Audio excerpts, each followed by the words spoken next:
wahai saudaraku yang ingin selamat dan hendak beribadah,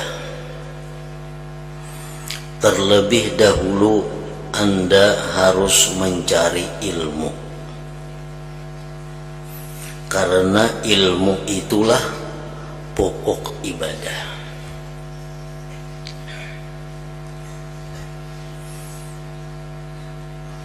Demikian yang dialami dan diperintahkan pula oleh Rasulullah sallallahu alaihi wasallam sebagaimana beliau menerima wahyu yang pertama, yaitu adalah Iqra. Nah, beliau menerima wahyu yang pertama Iqra itu artinya baca olehmu. Baca olehmu itu menunjukkan kepada ilmu.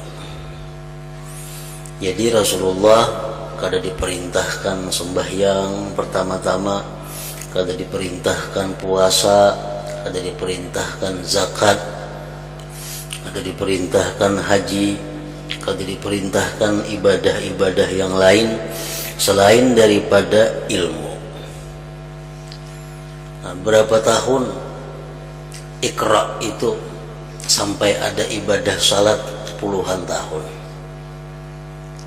Jadi puluhan tahun hanya ada perintah sembahyang 5 waktu. Nah, itu menunjukkan bahwa sebelum kita melakukan sembahyang atau ibadah-ibadah yang lainnya, terlebih dahulu kita hendaknya adalah Iqra, yaitu membaca atau belajar.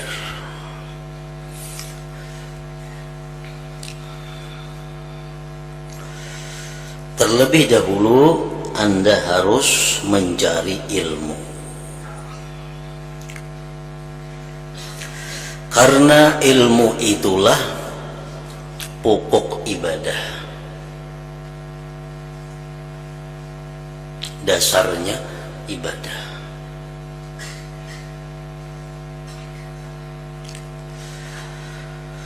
Ketahuilah ilmu dan ibadah merupakan dua mutiara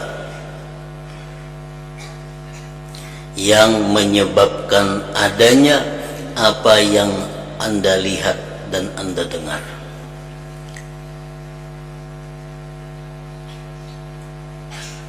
Seperti kitab-kitab karangan para pengarang,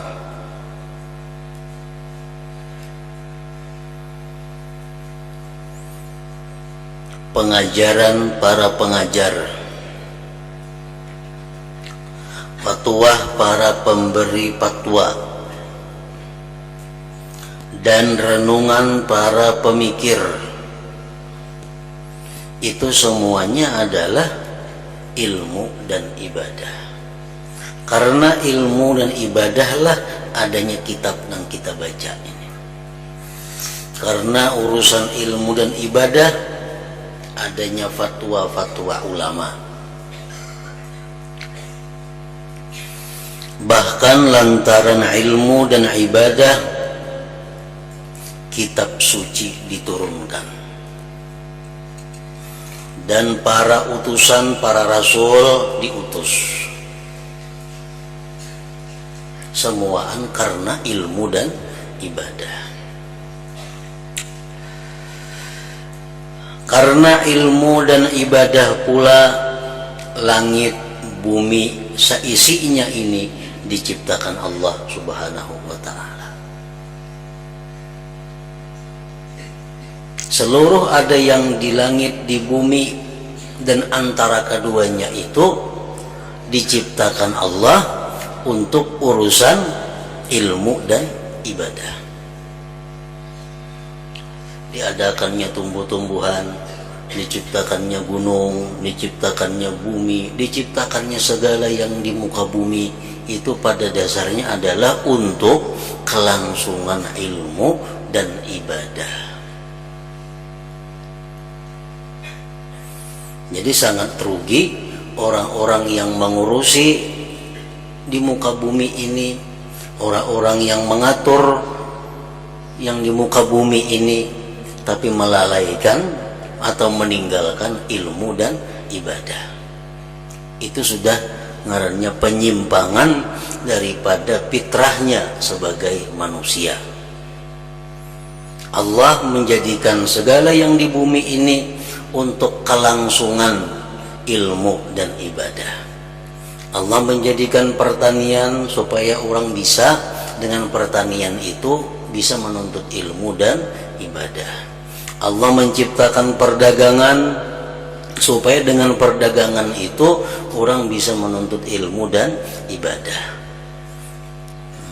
Allah menciptakan peternakan diciptakan agar orang dengan peternakan itu bisa hidup untuk berilmu dan beribadah. Jadi tujuan semuaan penciptaan langit, bumi dan isinya itu adalah untuk ilmu dan ibadah. Nah, orang-orang yang menuntut ilmu, orang-orang yang beribadah itu sudah berada di jalan yang benar, sudah ada di jalur yang tepat.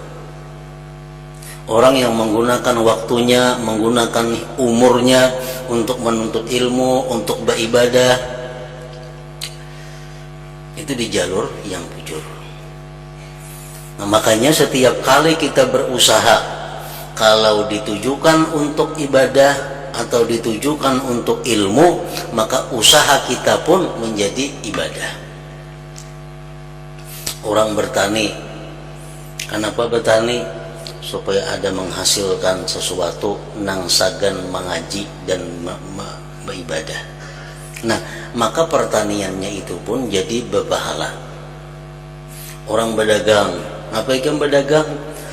Supaya aku mendapatkan hasil, nang bila aku berhasil kena kawa aku menuntut ilmu, kawa aku beribadah. Nah, perdagangannya itu pun bernilai ibadah.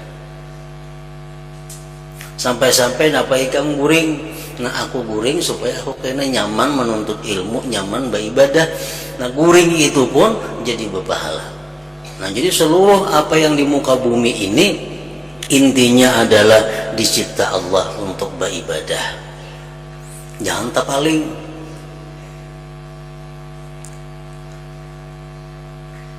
Bila dibalik, ia artinya menyalahi fitrah. Dengan guring, tak tinggal beribadah, tak tinggal belajar. Itu artinya hidup untuk guring. Akibat guring, beribadah kada, belajar kada, ini tak guringan. Berarti ini di jalur yang salah. Allah menciptakan ini bukan untuk guring, ada inya kada untuk guring. Orang yang sibuk bertani, sibuk beternak, sibuk bermacam-macam, kada kau berlagi beribadah, kada kau berlagi nuntut ilmu, ini ngarannya membalik keadaan, terbalik keadaannya, mengorbankan nang sebenarnya untuk mendapatkan sesuatu nang sementara. Karena ilmu dan ibadah pula langit, bumi, seisinya dan ini diciptakan oleh Allah Subhanahu wa ta'ala. Salah satu pengertian maksud yang terkandung dalam ihdinas siratal mustaqim. Setiap hari kita minta kepada Allah, berapa kali sehari kita ihdinas siratal mustaqim, tunjukilah kami ke jalan yang lurus. Maksudnya apa?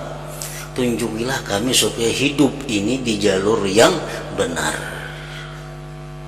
supaya di jalan yang lurus.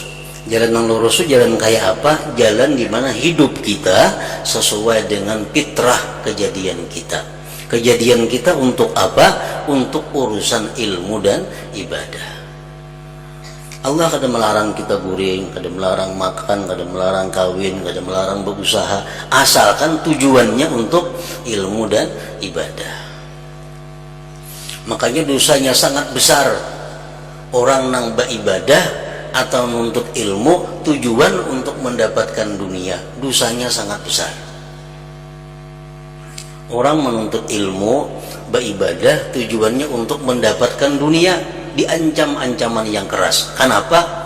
Memutarbalikkan keadaan sebenarnya, memalingkan apa yang dikehendaki oleh Allah.